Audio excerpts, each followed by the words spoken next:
welcome to What the Block, and we're talking about column mapping block. So here's the setup. We have a data grid here showing us a table that we obtained by using a list node block, and we're getting the children of one of my nodes in my data tree. So this is what the table looks like. We're showing 3 columns, name, type, path, and we're going to use column mapping block to create a new custom column that's going to be a conditional column and a combination column. Okay, so let's go ahead and get the block. Search for map or search for a table, and there it is, column mapping block. So we're going to use our source table as the input and look at the output right away. So initially, the only column that's there is a rows, and that's a default column that's always there in the table. We can choose to retain our original columns. If we do that, it will bring in all the columns from the original table, or we can not do that and just start from scratch.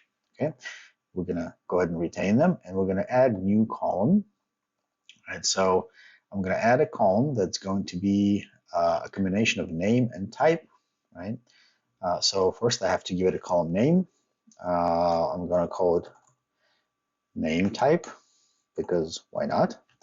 And I'm going to use an expression here. Anytime you use an expression, you have to start with equal sign, and you can use column names as variables. So your expression can look like this: name plus maybe slash plus another column type. Right, so you end up with something like this. Right, so new column name type, which is here, and it consists of column name and the slash and then column type, and that's exactly what you're seeing here. So if you don't want any expression, you simply want a copy of a column, you don't have to use equal sign. For example, if I want this name type column to be simply a copy of column name, I can just use the word name, and that of course gets us the column name in here. Now, additionally, if your original column names have non-kosher characters in them, like spaces or slashes, and you need to again use them in the expression, and spaces will not allow you to do that, there's another syntax to write the same expression. So let's write the same thing we did by combining name and type column, but using different syntax, which will allow us any special characters in column names. So this is what we had before, right? Name.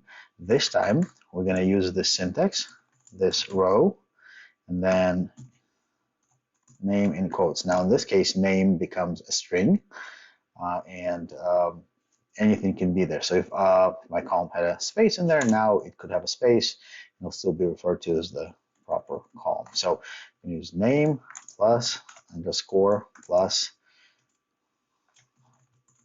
this row type. Right, so you see the result is exactly the same, but we use the syntax that would have allowed us to use any characters in the name had they been present there originally. Okay, so finally, you can add more columns. You cannot reference a column that you've created in the same block. So if I try to do this, so if I create a new column, I'll just call it new, and I want to make it equal to name type. As you can see that it has no values. You cannot reference a column that you were creating in the same block. So if you do need to reference exactly the same value as this new column, I would have to use the whole expression like this, right? And then if I wanted to add something else to make it different, then I can say new plus, I don't know, plus like this, right? So now I get the word new plus the rest of it. And again, I cannot use the syntax because this name type column does not exist yet in the scope of this new column. Okay. And finally, it's worth mentioning that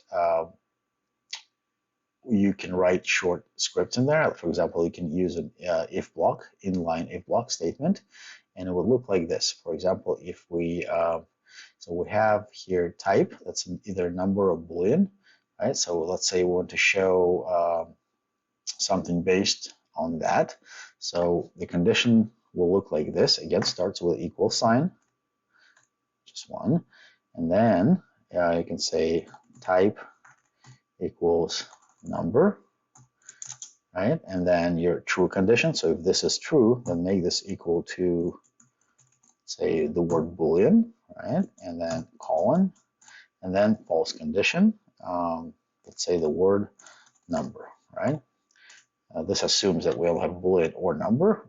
So because you can have as a one of the conditions, you can have another if statement nested in there. So you can do those as you wish. So this is the inline way to write an if statement, and you can see that it will insert true or false condition based on this expression.